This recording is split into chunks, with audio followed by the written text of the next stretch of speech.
राधे राधे दोस्तों। आज हम पशुपतिनाथ जी के व्रत की कथा सुनने से पहले हम जानेंगे कि पशुपति जी का व्रत विशेष रूप से सोमवार, शिवरात्रि या श्रावण मास में किया जाता है।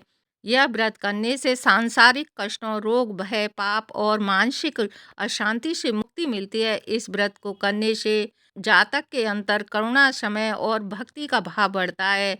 आइए अब हम कथा सुनते हैं। एक बार की बात है कि नेपाल में धर्मतंत्र नाम का एक ब्राह्मण रहता था। वह गरीब था, लेकिन भगवान शिव में उसकी अटूट श्रद्धा थी। उसके पास धन संपत्ति नहीं थी। वो जैसे तैसे अपना जीवन यापन करता था, पर उसका मन हमेशा भगवान शिव की भक्ति में लीन रहता था।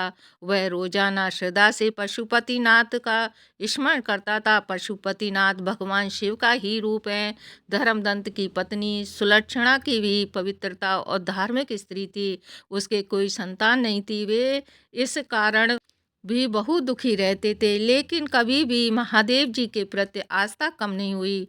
एक दिन धर्मदंत ने एक साधु को पशुपतिनाथ जी के व्रत के बारे में बताते सुना। साधु ने कहा, जो मनुष्य श्रद्धा से पशुपतिनाथ जी का व्रत करता है, उसके जीवन के सभी कष्ट दूर हो जाते हैं। यह सुनकर धर्मदंत और उसकी पत्नी ने भी यह व्रत करने का संकल्प लिया। सोमवार के दिन दोनों सुबह जल्दी उठकर स्नान करके साफ सुथरे कपड़े पहने। उन्होंने पशुपतिनाथ जी के उपवास रखा। दोनों मंदिर गए। शिवलिंग पर गंगा जल, दूध, दही, घी, शहद और शक्कर से अभिषेक किया। बेलपत्र, धतूरा, भस्म और पुष्प अर्पित किए।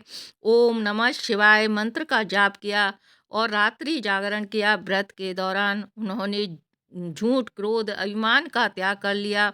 लेकिन भगवान शिव अपने भक्तों की परीक्षा जरूर लेते हैं। एक दिन जब धर्मदंत वन से लकड़ी लेने गया तो अचानक वह बीमार पड़ गया। कई दिनों तक वह बिस्तर से नहीं उठा। घर में अन्न भी खाने को नहीं मिलता।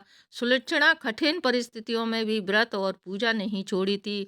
पड़ोसी ने कहा, अब पूजा पाठ छोड़ दो, पहले पेट भरना जरूरी है। लेकिन सुलक्षणा बोली, पशुपतिनाथ जी ही हमारे रक्षक हैं, वे ही सब व्यवस्था करेंगे। एक रात सुलक्षणा को सपने में भगवान शिव पशुपतिनाथ जी के रूप में दर्शन दिए। भगवान जी ने कहा कि हे भक्त, तुम्हारी श्रद्धा से मैं प्रसन्न हूँ, तुम्हारे सारे कष्ट दूर होंगे। अगली सुबह एक चमत्कार हुआ। धर्मदंत की बीमारी ठीक होने लगी।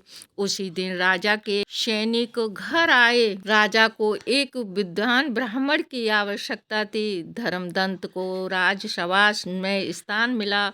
उसे सम्मान और धन प्राप्त हुआ।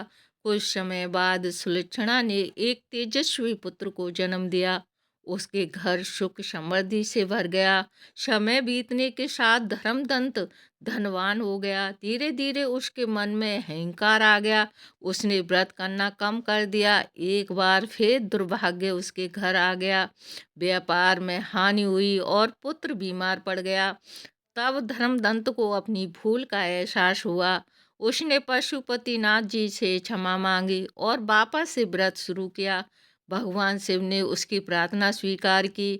पुत्र स्वस्थ हो गया और जीवन फिर से आनंद